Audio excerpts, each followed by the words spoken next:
Hello students and जय हिंद। I welcome you all to magnet brains, एक ऐसा प्लेटफॉर्म जहां क्लास 1 से लेकर क्लास 12 तक एंड बियॉन्ड सारा क्वालिटी एजुकेशनल कंटेंट आप लोगों तक एक्सक्लूसिवली फ्री ऑफ कॉस्ट लेकर आया जाता है। मतलब ये कि यहाँ कभी ऐसा नहीं होता कि आपको किसी सब्जेक्ट के 1 या 2 चैप्टर एक्सेस करने के लिए मिले और उसके बाद आपसे ये बोला जाए कि बचा हुआ कंटेंट अगर आपने देखना है तो उसके लिए या तो आपको किसी तरीके की कोई फीस देना पड़ेगी या कोई पेड सब्सक्रिप्शन लेना पड़ेगा। ऐसा मैग्नेट ब्रेन्स पर नहीं होता। मैग्नेट ब्रेन्स प्रतिबद्ध है आप लोगों तक सारा quality educational content exclusively free of cost लेकर आने के लिए, जिसकी मदद से आप लोग ना सिर्फ अपने एग्जामिनेशन में अच्छे से अच्छा परफॉर्म कर सकें और अच्छे से अच्छे मार्क्स लाएं, मगर साथ ही साथ आपके सब्जेक्ट्स की अंडरस्टैंडिंग और कंसेप्ट की क्लैरिटी अच्छी डेवलप हो, आपकी सब्जेक्ट्स पे कमांड अच्छी बने, आप सब्जेक्ट्स के साथ कंफर्टेबल फील कर सकें और उसमें आपका एक इंटरेस्ट जगे ताकि आप उसमें और फर्दर हायर स्टडीज़ के लिए जाएँ और उनमें अच्छे अच्छे करियर्स बनाएं, अच्छे अच्छे पदों पर पहुँचें और देश की तरक्की और उन्नति में आप लोग भी अपना एक योगदान दें, आपका भी अपना कॉन्ट्रीब्यूशन हो। यही मैग्नेट ब्रेन्स का ध्येय है और इसी को ध्यान में रखकर हम लोग आगे बढ़ रहे हैं और इसी नोट पे हम अपने आज के सेशन की शुरुआत करेंगे। तो आज का जो अपना सेशन रहने वाला है, इसमें हम लोग हमारे class 11th health and physical education की NCERT की जो किताब है उसके चैप्टर नंबर 8 जिसका नाम है हेल्थ रिलेटेड फिजिकल फिटनेस, इसके बारे में अपने डिस्कशन को कंटिन्यू करेंगे। इसके पहले चैप्टर में हम लोग, इसके पहले वाले सेशन में हम लोगों ने इस पर्टिकुलर चैप्टर के इंट्रोडक्शन को देखा था और मस्कुलर स्ट्रेंथ के बारे में बातचीत करी थी।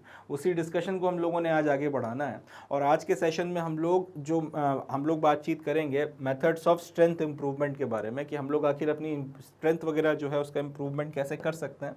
उस टॉपिक के बारे में, उस विषय के बारे में, उस इशू के बारे में हम लोगों ने डिस्कशन वगैरह करना है। इंटरेस्टिंग रहने वाला है, काफ़ी कुछ जानने को मिलेगा। And now without any further ado here we begin. चले शुरू करते हैं मेथड्स ऑफ स्ट्रेंथ इंप्रूवमेंट। देखिए, इसमें कोई डाउट की बात नहीं है, ये बात आप भी मानेंगे और ये बात एक्सेप्टेबल है कि अगर आप स्पोर्ट्स में परफॉर्मेंस अच्छे से अच्छा करना चाहते हैं, अगर, और मैं बात कर रहा हूँ आउटडोर स्पोर्ट्स की जिसमें आपका शारीरिक तौर पे जो है थोड़ा एफर्ट आपको करना पड़ता है, रनिंग वगैरह होती है जिसमें अलग अलग चीज़ें आपको फिजिकल एक्टिविटीज़ करना पड़ती हैं, उस तरीके के आउटडोर स्पोर्ट्स की मैं बात कर रहा हूँ। तो ये जो आउटडोर स्पोर्ट्स वगैरह रहते हैं, इन आउटडोर स्पोर्ट्स में अगर आपको अच्छी परफॉर्मेंस वगैरह देनी है, आप अच्छे से अच्छा परफॉर्म करना चाहते हैं, तो इसके लिए जो एक सबसे इंपॉर्टेंट फैक्टर है या फिर सबसे इंपॉर्टेंट फैक्टर्स में से जो एक फैक्टर है वो है स्ट्रेंथ। तो स्ट्रेंथ जो है बहुत एसेंशियल पार्ट होता है आपके पूरे के पूरे स्पोर्ट्स एक्टिविटीज़ में, अगर आप अच्छे से अच्छा परफॉर्म करना चाहते हैं उसके लिए। ठीक है जी। अब ये एक ऐसी कंडीशनल एबिलिटी है और इसको काफ़ी हद तक आपका ट्रेनिंग के साथ में इंप्रूव किया जा सकता है। तो ये बात अपने को पता है कि अगर आप अच्छे से अच्छा परफॉर्म करना चाहते हैं और एक्सटर्नल स्पोर्ट्स एक्टिविटीज़ वगैरह जो हैं, इंडोर गेम्स की बात नहीं कर रहा हूँ जिनको आप बैठ के खेल सकते हो, मगर ऐसे गेम्स जिसमें आपको आपकी बॉडी का इस्तेमाल करना है, इस तरीके के गेम्स वगैरह में, इस तरीके की एक्टिविटीज़ वगैरह में, इस तरीके के स्पोर्ट्स में अच्छे से अच्छा परफॉर्म करने के लिए ज़रूरी ये है कि आप में अच्छी स्ट्रेंथ होनी चाहिए, या फिर जितनी ज़्यादा स्ट्रेंथ होगी आपका परफॉर्मेंस उतना अच्छा जो है कंपैरेटिवली इन गेम्स में रहता है। अब ये स्ट्रेंथ जो है बेसिकली एक कंडीशनल एक्टिविटी है। कंडीशनल एक्टिविटी का मतलब होता है जिसमें अगर आप ट्रेनिंग वगैरह करें तो उसकी मदद से उसको सुधारा जा सकता है। तो स्ट्रेंथ जो है वो एक कंडीशनल एबिलिटी है और जितना ज़्यादा आप ट्रेनिंग करेंगे उसकी मदद से इसमें उतना ज़्यादा इंप्रूवमेंट किया जा सकता है, उतने एक्सटेंट तक जो है आप इसको ठीक कर सकते हैं, आप इसको इंप्रूव कर सकते हैं। There are various methods by which one can achieve the level of strength one wants. अब कौन सी ट्रेनिंग करनी है, किस तरीके की स्ट्रेंथ ट्रेनिंग आपको करनी है और उसकी मदद से आप अपने शरीर के किस हिस्से के जो हैं अपने शरीर के किस हिस्से की फिजिकल स्ट्रेंथ को जो है बढ़ाना चाहते हैं, वो डिपेंड करता है। अब जैसे कोई वेट लिफ्टर है, उसको अपने ऊपर का जो पोर्शन है, अपने जो अपर बॉडी है, स्पेसिफिकली उसके जो हाथ हैं, उसका जो स्ट्रेंथ है, उसका इंड्योरेंस को बढ़ाना ज़्यादा ज़रूरी है, तो वो एक खास तरीके की ट्रेनिंग करेगा।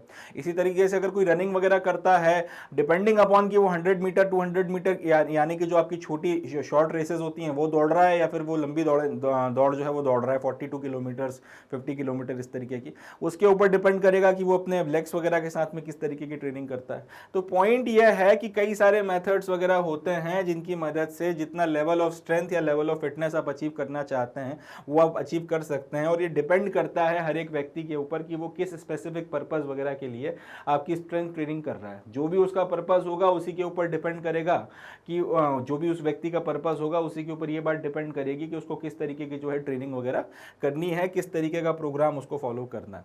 Whatever we think about improving the strength ability of an individual, the first thing which comes to our mind is the structure of our activity where we are going to use this strength। तो ये बहुत important बात है। आप strength वगैरह की training कर कर अपना जो स्ट्रेंथ का लेवल है उसको इम्प्रूव कर सकते हैं, इसमें कोई डाउट की बात नहीं है। मगर सवाल ये उठता है कि आप किस पर्टिकुलर चीज़ में जो है स्ट्रेंथ की ट्रेनिंग का इस्तेमाल करने वाले हैं, और जिस भी पर्टिकुलर चीज़ में आप स्ट्रेंथ की ट्रेनिंग का इस्तेमाल करने वाले हैं उसके ऊपर डिपेंड करेगा कि आप किस तरीके की जो है स्ट्रेंथ ट्रेनिंग करने वाले हैं। तो हम लोग अपनी स्ट्रेंथ को इम्प्रूव करने के लिए किसी भी मेथड के बारे में सोचें, किसी भी तरीके के बारे में सोचें, मगर एक जो भी हम लोग तरीका इस्तेमाल करेंगे वो कहीं ना कहीं डायरेक्टली इन्फ्लुएंस होगा उस पर्टिकुलर एक्टिविटी के ऊपर जिसमें हम लोग इस बढ़ी हुई स्ट्रेंथ का इस्तेमाल करना चाहते हैं। और उस पर्टिकुलर एक्टिविटी में बॉडी के जिस पोर्शन में आपको इन्हेंस्ड स्ट्रेंथ की ज़रूरत होती है उसी पोर्शन के ऊपर जनरली आप ज़्यादा फोकस वगैरह करते हैं। ठीक है जी।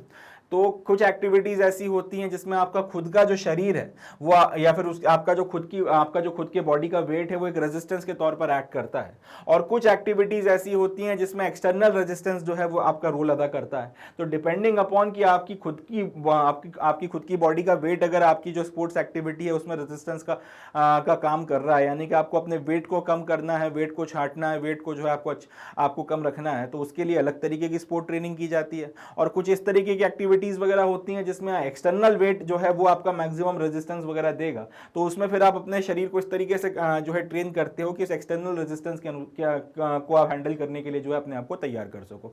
दोनों के एग्जांपल्स हम लोग देख लेते हैं। मैंने आपसे क्या बोला कि कुछ एक्टिविटीज ऐसी होती हैं जिसमें आपकी खुद की बॉडी का जो वेट है वो रेजिस्टेंस के तौर पर एक्ट करता है। इसका सबसे बढ़िया एग्जांपल है जो भी आपकी रनिंग वगैरह होती है वो, जैसे अगर आपको लेट से क्रॉस कंट्री दौड़ना है, तो क्रॉस कंट्री दौड़ने में, और खास तौर पे अगर आपको पहाड़ों पे दौड़ना है, हिल वगैरह पर अगर आपको जो है दौड़ना है, तो क्रॉस कंट्री दौड़ने में आपका खुद की जो बॉडी का वेट है वो एक रेजिस्टेंस के तौर पर एक्ट करता है। जितना ज्यादा आपका वजन होगा आपको क्रॉस कंट्री दौड़ने में उतनी तकलीफ आएगी, उतना रोना आएगा। जितना कम आपका वजन रहेगा उतना ज्यादा जो है आपके लिए क्रॉस कंट्री दौड़ना आसान हो जाएगा। तो क्रॉस कंट्री के लिए अगर आप अपने आप को ट्रेन कर रहे हैं, अब अगर क्रॉस कंट्री को ध्यान में रखते हुए कि आपके अंदर एक क्रॉस कंट्री रेस दौड़ने की एबिलिटी अच्छे से डेवलप की जाए, या वो जो डेवलप्ड एबिलिटी है उसको एनहांस किया जाए, उसके लिए जरूरी ये हो जाता है कि आपकी खुद का जो बॉडी का वेट है उसे कम करवाया जाए और उसके अकॉर्डिंग आपकी ट्रेनिंग करवाई जाए। इसी तरीके से तो ये यहां पर आपकी बॉडी का वेट जो है वो आपका रेजिस्टेंस के तौर पर काम कर रहा है, तो ये एक एग्जांपल हो गया।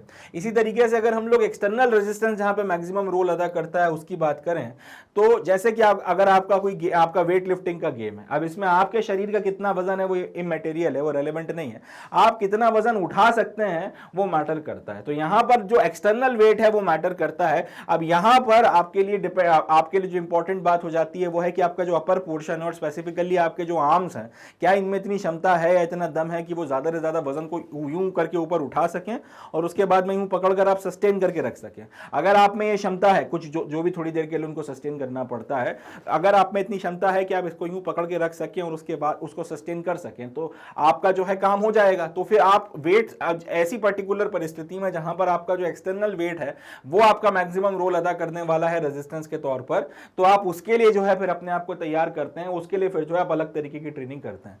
तो कहने की वही बात है कि डिपेंडिंग अपॉन कि आपको जो भी एक्टिविटी करनी है उसमें आपकी खुद की बॉडी का वेट एक रेजिस्टेंस के तौर पर काम करेगा या फिर कोई एक्सटर्नल वेट जो है वो रेजिस्टेंस के तौर पर काम करेगा, उसके ऊपर डिपेंड कर जाता है कि आपने किस तरीके की एक्टिविटी वगैरह जो है परफॉर्म करनी है, आपने किस तरीके के जो है शेड्यूल को लेना आप, या फिर किस तरीके की आपकी स्ट्रेंथ ट्रेनिंग का जो शेड्यूल है उसको आपने अडॉप्ट करना है ताकि आप अपने आप को जो है सही तरीके से ढाल सकें। When we design resistance training for developing strength ability of an individual, we keep both the conditions in our mind।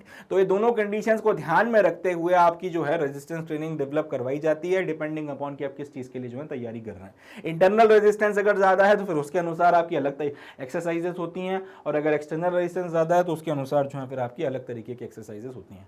We know that countering the resistance again and again will help us to improve our strength ability. For improving the strength ability the following methods are used. तो अब यहां पर अब आपका जो resistance है जो भी है, इंटरनल रेजिस्टेंस अगर है तो उसके खिलाफ भी, और अगर एक्सटर्नल रेजिस्टेंस है तो उसके खिलाफ भी, जो भी आपकी बाधा है अगर आप लगातार उससे जूझते रहेंगे, अगर आप लगातार उस चीज से उलझते रहेंगे, तो आप धीरे धीरे धीरे धीरे भाई उसके प्रति एक दक्षता डेवलप करना शुरू करेंगे। धीरे धीरे धीरे धीरे उस पर्टिकुलर बाधा के प्रति, उस पर्टिकुलर रेजिस्टेंस के प्रति जो है आप अपने अंदर एक इंड्योरेंस डेवलप कर लेंगे। आप उस चीज के को ओवरकम करने में उस चीज को जो है फिर ओवरकम आसानी से कर सकते हैं। ठीक है, ये एक बात है। तो अगर आपका रेजिस्टेंस वगैरह है उसको अगर आपने काउंटर बार बार करना है तो उसके चलते आपकी स्ट्रेंथ की एबिलिटी ज्यादा अच्छे से डेवलप होगी, ज्यादा बेटर तरीके से इंप्रूव होगी। क्लियर? तो अगर आपने रेजिस्टेंस को जो भी आपका रेजिस्टेंस है, जो भी आपके सामने बाधा आने वाली है, जो भी आपके सामने हर्डल आने वाला है, अगर इस हर्डल को रोज आप ओवरकम करते हैं, अगर इस हर्डल के साथ में रोज आप उलझते हैं, रोज आप अगर टकराते हैं, तो धीरे धीरे धीरे धीरे ये आपके लिए आसान होता चला जाता है और इसी के साथ में आपकी स्ट्रेंथ की एबिलिटी वगैरह जो है बढ़ती चली जाती है। बेसिकली यहां पर जो चीज रोल में आती है उसको बोला जाता है लॉ ऑफ प्रैक्टिस।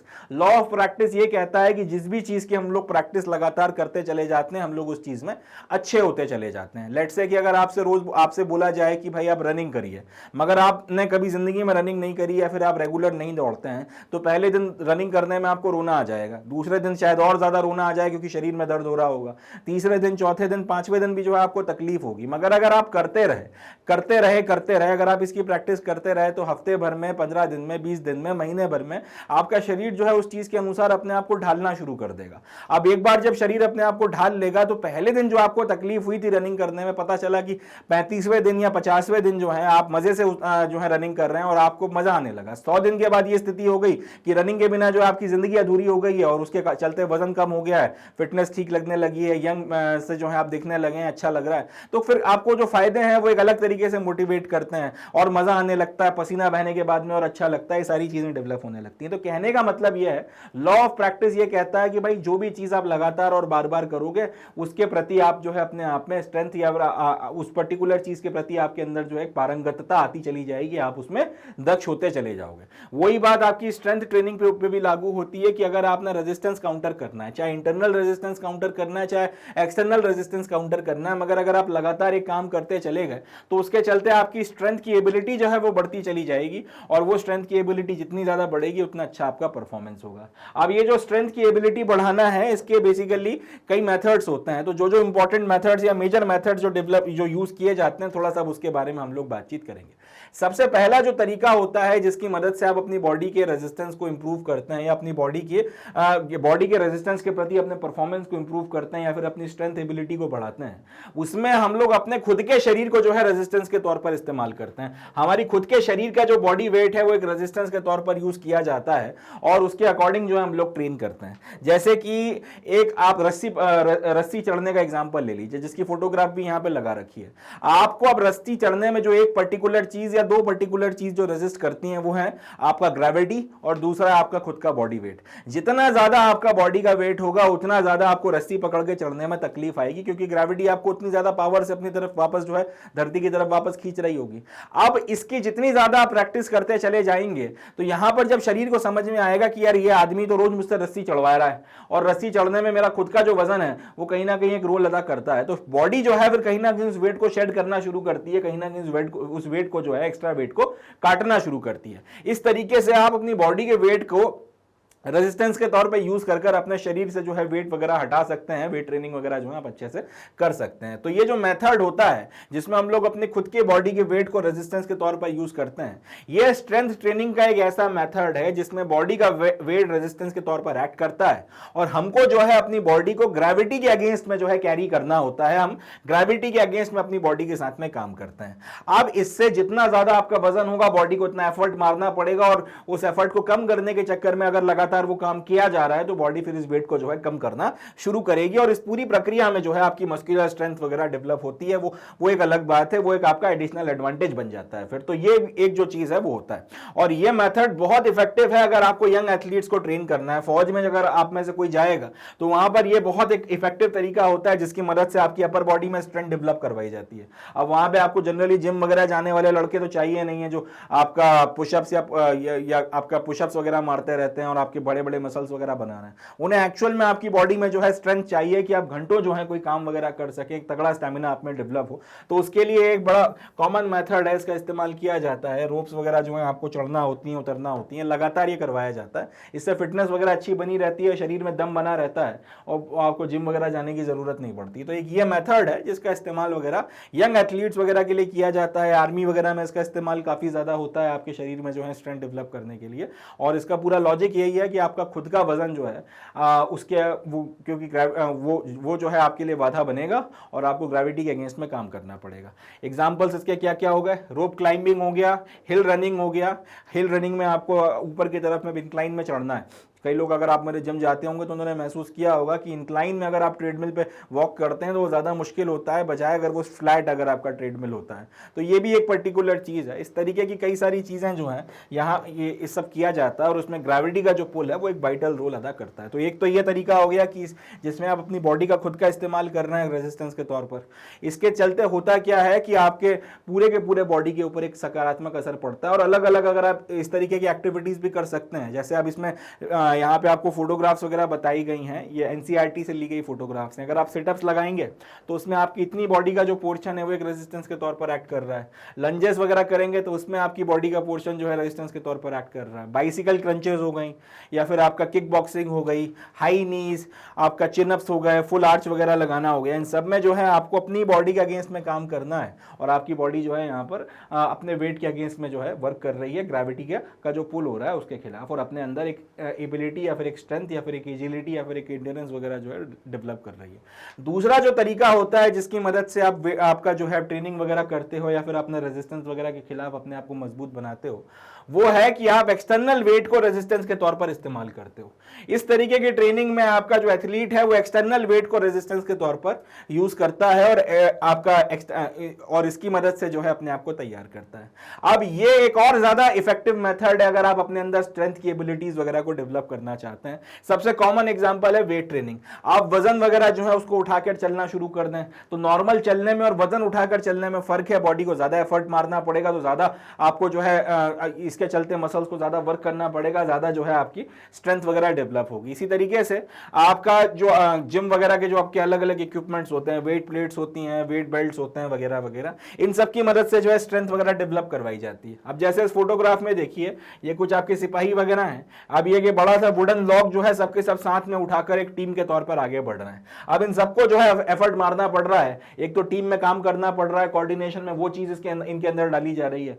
दूसरा यह है कि आपका ये वजन वगैरह जो है इनकी मूवमेंट को स्लो कर देगा। इनके हाथों को जो है ज्यादा जोर लगाना पड़ रहा है, इनका एक कंधा जो है उसके ऊपर पूरा का पूरा जोर आ रहा है और शरीर वगैरह जो है अब इससे ज्यादा एफर्ट मारना पड़ रहा है। अब अगर इनमें से कोई एक बंदा भी चाहे कि यार मैं नहीं करता हूं, मेरे कंधे में बहुत दर्द हो रहा है, तो भी वो हट नहीं सकता क्योंकि पूरी की पूरी टीम जो है फिर उसका संतुलन बिगड़ जाएगा। तो चाहे या ना चाहे उसे अपने कंधे पर इसे कैरी करना पड़ेगा। अब ये जो चीज है कहीं ना कहीं स्ट्रेंथ वगैरह डेवलप करने में आपकी मदद करती है। तो ये भी एक तरीका होता है।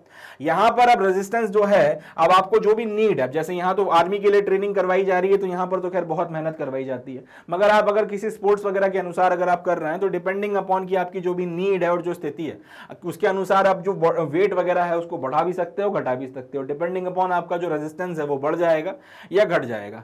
Along with weight training several other methods are also used for improving the strength where external resistance is used, for example swimming against the flow of water in the river, drag running etcetera. तो एक तो ये तरीका है कि आप वजन उठाकर जो है मेहनत वगैरह कर रहे हो और इसकी मदद से जो है आप अपना स्ट्रेंथ वगैरह को डेवलप कर रहे हो, ये एक स्ट्रेंथ ट्रेनिंग होगी।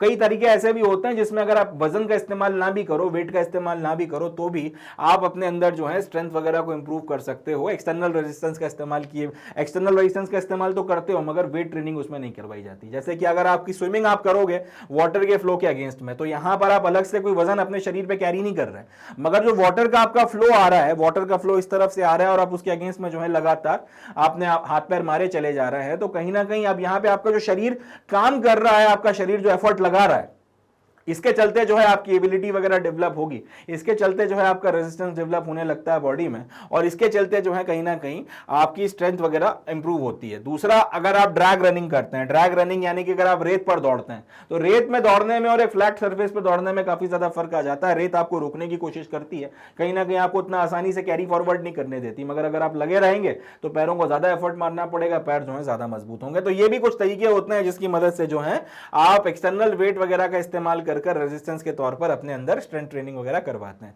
जैसे यहां पर कुछ आपको एग्जांपल्स भी दिए गए हैं इस चीज के। जिम में जितने भी आपकी एक्टिविटीज होती हैं लगभग सब में वेट का इस्तेमाल किया जाता है। काफ रेज हो गया, इंक्लाइन सेटअप हो गए, ट्विस्ट एप्स हो गए, सीटेड रो हो गई, या फिर डंबल शोल्डर प्रेस हो गया, या आपका लैट पुल डाउन हो गया, केबल पुश डाउन हो गया, लेग कर्ल हो गया, डंबल बेंच प्रेस हो गई, ये सारी की सारी चीजें वगैरह जो हैं ये आपको करवाई जाती हैं। चलें, नेक्स्ट चीज आती है एंड्योरेंस। अब एंड्योरेंस के बारे में बातचीत करते हैं, देखते हैं क्या होता है। देखिए, एंड्योरेंस को अगर आपको समझना हो तो बड़ी सिंपल भाषा में, अगर कोई व्यक्ति किसी एक पर्टिकुलर एक्टिविटी को एक बहुत लंबे ड्यूरेशन तक के लिए कर सकता है या फिर करने की क्षमता रखता है, तो इसको बोला जाता है कि उसका एंड्योरेंस जो है उस पर्टिकुलर काम के लिए बड़ा अच्छा है, उस पर्टिकुलर काम में जो है उसका एंड्योरेंस काफ़ी बढ़िया चल रहा है। बस वही बात यहाँ पर लिखी गई है कि अगर कोई इंडिविजुअल, और अगर हम यही चीज़ अगर फिजिकल एक्टिविटी के रिस्पेक्ट में देखें तो हम लोग बोलेंगे कि इस पर्टिकुलर फिजिकल एक्टिविटी के रिस्पेक्ट में इस व्यक्ति का एंड्योरेंस बहुत अच्छा है।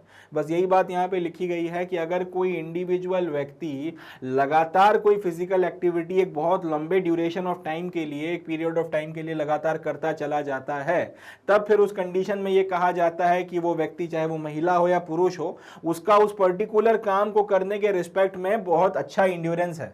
अब बाय नेचर अगर हम लोग देखें तो जैसे कि कोई व्यक्ति है वो अच्छी खासी लंबी रनिंग कर सकता है, कई घंटों तक जो है लगातार वो दौड़ सकता है, अगर वो एथलीट है या फिर वो धावक है, तो फिर हम लोग बोलेंगे रनिंग के रिस्पेक्ट में उसका एंड्योरेंस अच्छा है।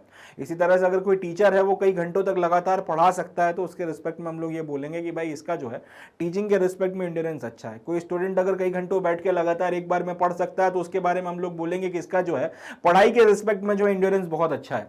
तो by nature it looks like both physiological as well as psychological abilities of an individual plays a crucial role in determining the endurance ability. तो एंड्योरेंस की जब बात की जाए तो इसमें दोनों फैक्टर्स जो है इंपॉर्टेंट होते हैं। एक तो आपके साइकोलॉजिकल फैक्टर्स जो हैं वो इंपॉर्टेंट होते हैं, और साथ ही साथ आपके जो फिजियोलॉजिकल एबिलिटीज होती हैं वो भी इंपॉर्टेंट होती हैं आपके अंदर अच्छा एंड्योरेंस डेवलप करने में। इंपॉर्टेंट बात है, आपकी फिजियोलॉजिकल एज वेल एज आपकी साइकोलॉजिकल एबिलिटीज जो हैं वो डिटरमाइन करती हैं, बहुत क्रूशियल होती हैं कि आपके अंदर कितना एंड्योरेंस है किसी भी काम को करने में।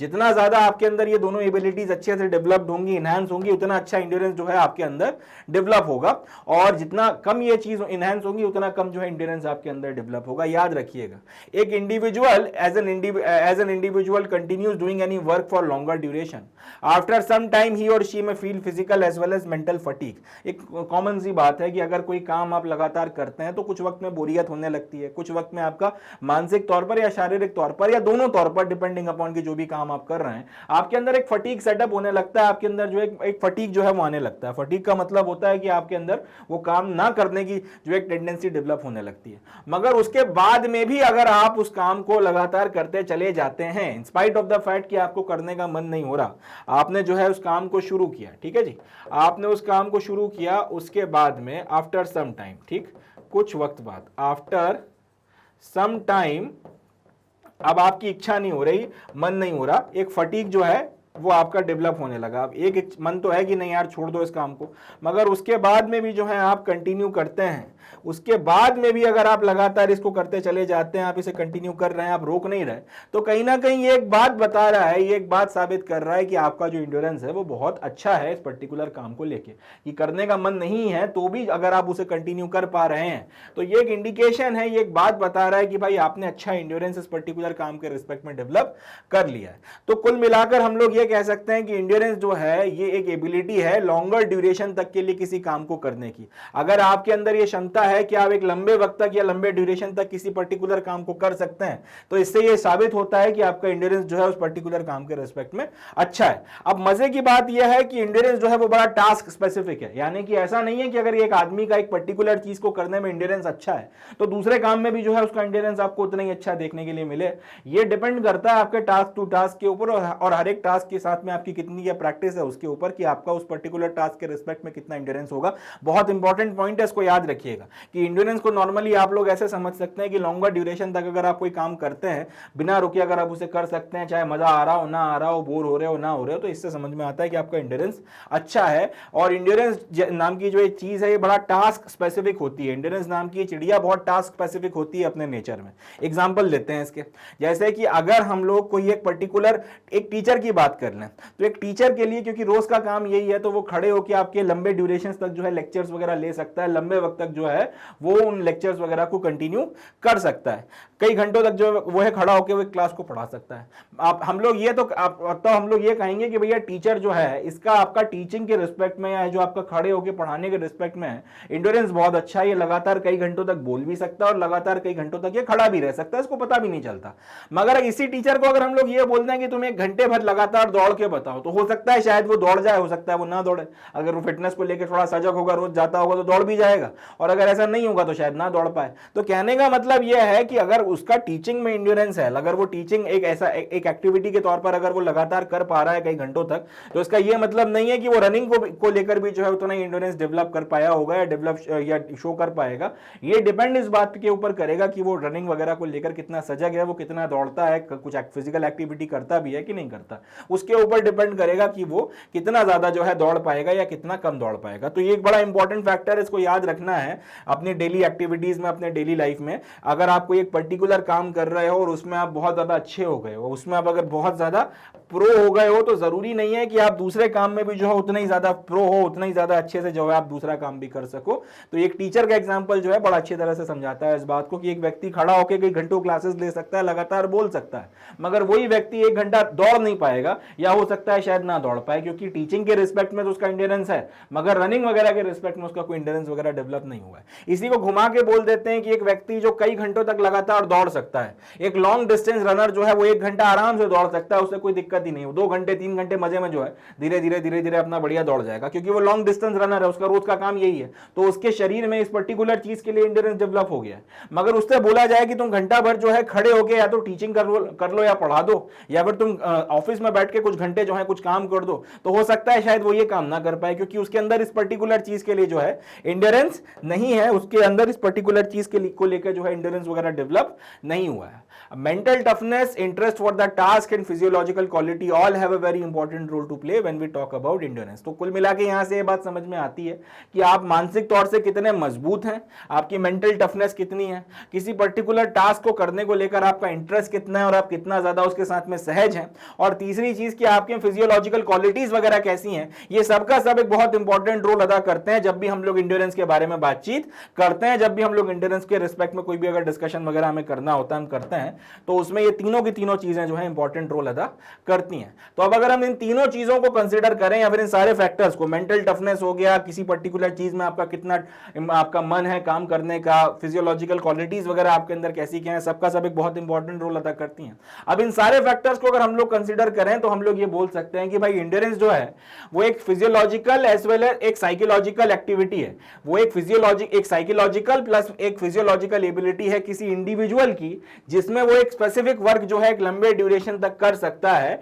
while the desired quality under the condition of with the desired quality under the condition of fatigue। यानी कि एक पर्टिकुलर टास्क, एक पर्टिकुलर काम अगर कोई व्यक्ति लंबे ड्यूरेशन तक, लॉन्ग आवर्स तक कर सकता है, और मगर उसमें जो है क्वालिटी वगैरह जितना आप चाहते हैं वो मेंटेन रहे, जो आपकी डिजायर्ड क्वालिटी है वो मेंटेन रहे under the condition of fatigue. जब वो ये करने की इच्छा नहीं रखता अंदर से, अगर अंदर से फटीग वगैरह डेवलप हो रहा है, उसके बाद भी अगर उसके काम की क्वालिटी अफेक्ट नहीं हो रही, वो लगातार इस काम को करता चला जा रहा है, तो ऐसी कंडीशन में ये बोला जाता है कि इस व्यक्ति का जो इंड्योरेंस है वो बहुत अच्छा है। ऐसी कंडीशन में ये कहा जाता है कि इस व्यक्ति ने एक बहुत बढ़िया किस्म का इंड्योरेंस जो है डेवलप कर लिया। अब ये जो इंड्योरेंस है ये 3 तरीके से डिवाइड किया जाता है अगर हम लोग एक्टिविटी के नेचर को कंसीडर करें। अगर हम लोग जिस तरीके की एक्टिविटी वगैरह कर रहे हैं उसके रिस्पेक्ट में बात करें तो इंड्योरेंस 3 तरीके का होता है, 3 रिस्पेक्ट में डिवाइड किया जाता है। अब एक एक कर उसके बारे में बातचीत करेंगे। सबसे पहला आता है आपका बेसिक इंड्योरेंस, दूसरा आता है जनरल इंड्योरेंस और तीसरा आता है स्पेसिफिक इंड्योरेंस। तो एक एक कर अब इन तीनों तरीके के इंड्योरेंसेस के बारे में हम लोगों ने बातचीत करनी है, डिस्कस करना है। देखते हैं सर। तो सबसे पहले अपने को बात करनी है बेसिक इंड्योरेंस के बारे में। This type of endurance ability makes an individual capable to carry out any type of work for longer duration. It is not task specific. This type of endurance largely depends upon aerobic capacity of an individual. In this type of endurance, the pace of activity is slow. तो basic endurance जो है इसमें क्या होता है, इस तरीके के इंड्योरेंस में एक इंडिविजुअल जो है this type of endurance ability makes an individual capable to carry out any type of work for longer duration. Basic endurance अगर आपके अंदर है तो ये किसी भी इंडिविजुअल में एक कैपेबिलिटी डेवलप करता है कि आप एक लॉन्गर ड्यूरेशन तक किसी पर्टिकुलर काम को कंटिन्यू कर सकते हैं, किसी पर्टिकुलर काम को जो है आप कैरी आउट कर सकते हैं।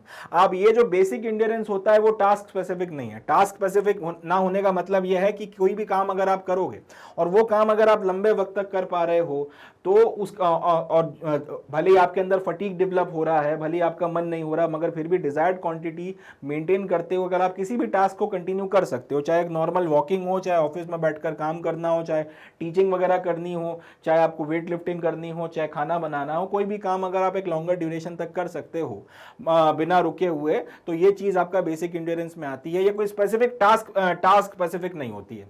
ये आपका जो इंड्योरेंस वगैरह है लार्जली आपकी एरोबिक कैपेसिटी पे डिपेंड करता है। एरोबिक कैपेसिटी का मतलब है कि आपका शरीर का आप कितना जो है मूवमेंट वगैरह करवा सकते हैं, कितनी देर तक जो है आपका शरीर वगैरह मूवमेंट में रह सकता है, मोशन में रह सकता है, उसके ऊपर डिपेंड करता है।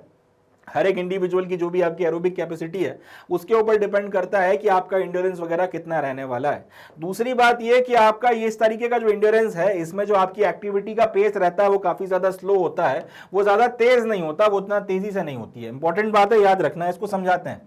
अगर आपसे ये बोला जाए कि आप दौड़ जाइए और आप बहुत ज़्यादा दौड़ने की प्रैक्टिस नहीं किए हुए हैं, थोड़ा बहुत करें हैं मगर बहुत ज़्यादा नहीं किए हुए हैं, और ऐसी कंडीशन में आपसे बोला जाए कि आप दौड़ जाइए, तो आप जब दौड़ना शुरू करेंगे तो थोड़े वक्त में आप थक जाएंगे। अगर आप एक ठीक ठाक स्पेस पे दौड़ रहे हैं तो 5-10 मिनट 15 मिनट में आप थक जाएंगे।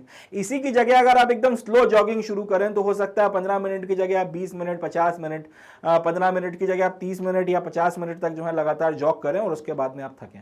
तो अगर एक एक्टिविटी को आप धीरे धीरे करते हैं, नॉर्मल आप जिस रेट पर उसे करते हैं उसकी अपेक्षा अगर आप धीरे धीरे करते हैं मगर लगातार करते हैं तो ऐसी कंडीशन में आप उसको लंबे वक्त तक जो है खींच सकते हैं, लंबे वक्त तक जो है उसे कर सकते हैं। अब ये चीज जो है बेसिक इंड्योरेंस की कैटेगरी में आता है और ये टास्क स्पेसिफिक नहीं होता है। तो याद रखिएगा इस बात को कि कोई भी काम, कोई भी वर्क अगर लंबे वक्त तक किया जा रहा है, और क्या बेसिक लॉजिक क्या है उसके पीछे कि उसको धीरे धीरे किया जा रहा है, धीरे धीरे जो है आप उसे पुश कर रहे हो ताकि जो भी आपका जो काम है वो लंबे ड्यूरेशन तक या लॉन्गर ड्यूरेशन तक खींचा जा सके। तो ये जो चीज है इसको बेसिक इंड्योरेंस कहा जाता है, इसको याद रखना है। दूसरा होता है आपका general endurance. This type of endurance ability makes an individual capable to carry out any type of work for longer duration with various movement patterns and pace. The nature of the pace में change according to the demand of the activity. दूसरा आपका जो general endurance है, basic endurance हम लोगों ने देख लिया, दूसरा जो है वो जनरल इंड्योरेंस है। जनरल इंड्योरेंस में क्या हो रहा है, ये एक इस तरीके की एबिलिटी है जिसमें इंडिविजुअल किसी एक पर्टिकुलर काम को करता है या किसी एक पर्टिकुलर टाइप के वर्क को करता है लंबे ड्यूरेशन तक, मगर उसमें आपको कुछ बॉडी के अलग अलग मूवमेंट्स वगैरह का पैटर्न फॉलो करना पड़ता है एक सर्टेन पेस पे। एक सर्टेन पैटर्न को अगर आप फॉलो कर रहे हो तो ये चीज जो है वो आपका जनरल इंड्योरेंस कहलाती है। और ये जो इसमें जो पेस का नेचर रहता है, कितना तेज या कितना स्लो आप काम करोगे, वो डिपेंड करता है आपकी एक्टिविटी के अकॉर्डिंग। इसका सबसे अगर कॉमन एग्जांपल आपको लेना हो तो ये आप मान सकते हैं जैसे बास्केटबॉल का कोर्ट है। बास्केटबॉल के कोर्ट पर अगर कोई आपका खिलाड़ी वगैरह खड़ा हुआ है तो उसको पूरे टाइम जो है दौड़ने की जरूरत नहीं है। वो एक पर्टिकुलर जगह पर खड़ा हुआ है, अगर वहां पर बॉल आती है तो वो एकदम से एक्टिव होगा और उसके बाद में फिर वो बॉल को लेकर आगे जाएगा और कंटिन्यू करेगा। अब लेट्स से कि वो अपनी जगह पे खड़ा हुआ है मगर बॉल जो है उससे एकदम अपोजिट डायरेक्शन में कोर्ट के दूसरे हिस्से में है और वहां पे प्लेयर्स वगैरह खेल रहे हैं और वो अपनी पोजीशन पर स्थिर है, तो उसको मूव करने की जरूरत नहीं है। मगर जैसी बॉल उसके पास में आएगी तो वो मूव करेगा। अब डिपेंडिंग अपॉन कि वो अटैकिंग की पोजीशन में है या वो डिफेंसिव पोजीशन में है, इसके ऊपर डिपेंड करता है कि वो किस तरीके से जो है मूवमेंट वगैरह शो करेगा। तो अगर आपका कोई व्यक्ति जो है एक वर्क को एक लंबे ड्यूरेशन तक परफॉर्म करता है और उसमें उसको कई सारे मूवमेंट्स वगैरह अलग अलग पेस पर करने होते हैं, तो ये चीज जनरल इंड्योरेंस की कैटेगरी में आती है। यही बात फुटबॉल की किसी खिलाड़ी पर लागू हो सकती है कि आप कौन सी पोजीशन पर फुटबॉल खेल रहे हो, उसके ऊपर जो है डिपेंड करता है कि आप उसके ऊपर ये बात डिपेंड कर जाती है कि भाई फुटबॉल वगैरह जो है उसमें जिस पोजीशन पर आप खेल रहे हो उसके ऊपर ये डिपेंड कर जाता है कि आप एकदम से किस तरीके का मूवमेंट शो करोगे। अगर आप गोलकीपर हो तो मैक्सिमम टाइम आपको सिर्फ खड़े रहना है, कुछ नहीं करना है। मगर जैसे ही गोल अगर मारने के लिए कोई आएगा, पेनल्टी शूटआउट के लिए कोई अगर आता है, अब इस तरीके की चीजें होती हैं, तो ऐसी कंडीशन में आपका जो मूवमेंट है वो बदल जाएगा। इसी तरह से अगर आप अपने ही हाफ में अपने डिफेंडर के तौर पर खेल रहे हो और बॉल जो है सामने वाले अपोनेंट के कोर्ट में जो है भी है, तो फिर आपको कुछ करने की जरूरत नहीं है। मगर जैसे ही बॉल आपके कोर्ट में आएगी तो फिर आप एक्टिव हो जाओगे। इसी तरीके से अगर आप अटैकिंग पोजीशन में हो और आप जो है खड़े हुए हो, दूसरे सेकंड आपका जो दूसरा हाफ है कोर्ट का उसमें खड़े हुए हो, जो आपका जो ग्राउंड है फुटबॉल का, मगर अभी बॉल जो है वो आपके कोर्ट में चली गई है या फिर आपका जो हाफ है उसमें चली गई है और आपकी टीम वाले बॉल को वहां से निकाल रहे हैं, तो आपका कोई मूवमेंट नहीं है। तो पॉइंट यह है कहने का कि जो भी अगर आप लॉन्गर ड्यूरेशन तक कोई काम करते हो उसमें स्पेसिफिक मूवमेंट, एक स्पेसिफिक पेस में, सर्टेन पैटर्न्स में अगर आपको करना होता है, तो वहां पर जो इंड्योरेंस आता है वो जनरल इंड्योरेंस होता है। और यहां पर जो भी आपका नेचर होगा पेस का, एकदम से आप दौड़ रहे हो, खड़े हो गए, स्लो मूवमेंट कर रहे हो, जॉग कर रहे हो, जो भी आप अटैक कर रहे हो, डिफेंस कर रहे हो, वो डिपेंड करता है कि आप किस तरीके की एक्टिविटी वगैरह कर रहे हो या फिर आपकी एक्टिविटी का जो है वो डिमांड क्या है। तीसरी चीज जो आती है वो है आपका स्पेसिफिक इंड्योरेंस। स्पेसिफिक इंड्योरेंस में है कि this type of endurance ability makes an individual capable to carry out a specific type of work for longer duration with a set type of movement patterns and pace. This involves aerobic as well as anaerobic qualities of an individual and is highly trainable in nature. तो तीसरा जो आपका endurance है वो specific endurance होता है। ये endurance ability आपके अंदर क्या डेवलप करती है, या फिर ये अगर आपके अंदर है तो आपके अंदर क्या क्षमता होती है कि कोई इंडिविजुअल जो है एक स्पेसिफिक तरीके का काम लंबे ड्यूरेशन तक कर सकता है और इसमें उसका जो मूवमेंट होगा पैटर्न्स का और जो पेस होगा वो सेम रहने वाला है। जैसे कि एग्जांपल के लिए एक आपका क्रॉस कंट्री रनर की बात कर ली जाए, अब उसको 42 किलोमीटर की मैराथन दौड़नी है, एक ही पेस पर वो लगातार आपका घंटों दौड़े चला जा रहा है, तो ये चीज जो है ये करने के लिए जो क्षमता उसके अंदर है इसको बोला जाता है स्पेसिफिक इंड्योरेंस। तो अगर आप एक पर्टिकुलर तरीके का काम एक पर्टिकुलर पेस पे एक पर्टिकुलर तरीके के सेट मूवमेंट के साथ में लगातार लॉन्गर ड्यूरेशन के लिए कर रहे हो तो वो चीज जो है स्पेसिफिक इंड्योरेंस कहलाती है। अब स्पेसिफिक इंड्योरेंस जो है इसमें आपकी एनारोबिक आपका एरोबिक एज वेल एज आपका एनारोबिक क्वालिटीज दोनों की दोनों जो है रोल में आती हैं। आपकी शारीरिक क्षमता प्लस आपकी मानसिक क्षमता दोनों जो है वो अपना खेल खेलती हैं, दोनों जो है यहां पर अपना रोल अदा करती हैं। हालांकि एक अच्छी बात यह है कि स्पेसिफिक इंड्योरेंस जो है वो हाईली ट्रेनेबल है। अगर आप ट्रेनिंग वगैरह करोगे तो आपके अंदर स्पेसिफिक इंड्योरेंस डेवलप किया जा सकता है। एग्जांपल के लिए अगर आप फौज में भर्ती होते हैं तो उसके लिए जो स्टैमिना वगैरह है सबको डेवलप करवाया जाता है, तो वहां पर जो है स्पेसिफिक इंड्योरेंस आपकी ट्रेनिंग के चलते आप में आ जाएगा। कोई एक गेम अगर आप खेलना शुरू करते हो और लगातार उसकी प्रैक्टिस करते हो तो उसके अकॉर्डिंग आप अपने अंदर एक इंड्योरेंस डेवलप कर लोगे। अगर आप पढ़ाई करना शुरू करते हो तो लगातार पढ़ाई करते हुए आप उसके प्रति जो है अपने अंदर एक इंड्योरेंस डेवलप कर लोगे। तो स्पेसिफिक इंड्योरेंस का मतलब है कोई भी एक काम लगातार करते चले जाना सर्टेन सेट ऑफ मूवमेंट्स के साथ में एक सर्टेन सेट ऑफ पेस पे, और लगातार ये चीज जो है आपने ट्रेनिंग की मदद से डेवलप करी है। ठीक है जी। अब जैसे एग्जांपल के लिए यहां पर ये फोटोग्राफ दिखाई गई है, इसमें एक पैरा जंप हो रहा है। एक आपका जो फौजी है, एक सिपाही है, पैरा ट्रूपर है, वो आपका यहां प्लेन से जो है जंप कर रहा है। अब पहली बार जिंदगी में जब इसने किया होगा तो शायद इसको डर लगा होगा, पैराशूट वगैरह के साथ कोई इसके साथ में कूदा होगा, दूसरी बार में भी कूदा होगा, तीसरी बार में भी कूदा होगा, चौथी बार हो सकता है धक्का मार दिया उन लोगों ने इसको, मगर होते होते होते होते इसके अंदर का डर निकल गया और अब ये लगातार इसको आसानी से कर पा रहा है। अब इसी की जगह किसी सामान्य सिविलियन को बोल दिया जाए जिसने कभी जिंदगी में ना किया तो शायद उसको बहुत ज्यादा डर लगे, वो शायद कर ही ना पाए, उसको हार्ट अटैक आ जाए, इतना डर लगे। तो पॉइंट ये है लगातार प्रैक्टिस करते हुए इसके अंदर ये इंड्योरेंस डेवलप करवाया गया। और वो व्यक्ति जो पहली बार में डर रहा है, जैसे हार्ट अटैक आ रहा है, अगर लगातार उसको भी प्रैक्टिस करवाई जाए तो शायद उसके अंदर भी इंड्योरेंस डेवलप हो जाएगा।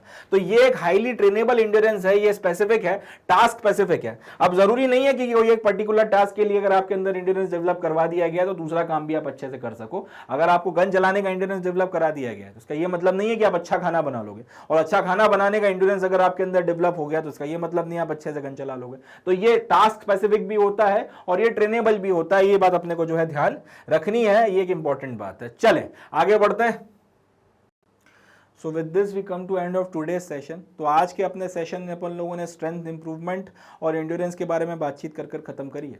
नेक्स्ट जो अपना सेशन रहेगा उसमें हम लोग उन मेथड्स के बारे में बातचीत करेंगे जिसकी मदद से हम लोग एंड्योरेंस को डिटरमाइन कर सकते हैं और उसके बाद ये डिसाइड कर सकते हैं, डिफाइन कर सकते हैं कि और एंड्योरेंस कितना इंप्रूव करने की ज़रूरत है और कैसे इंप्रूव करने की ज़रूरत है।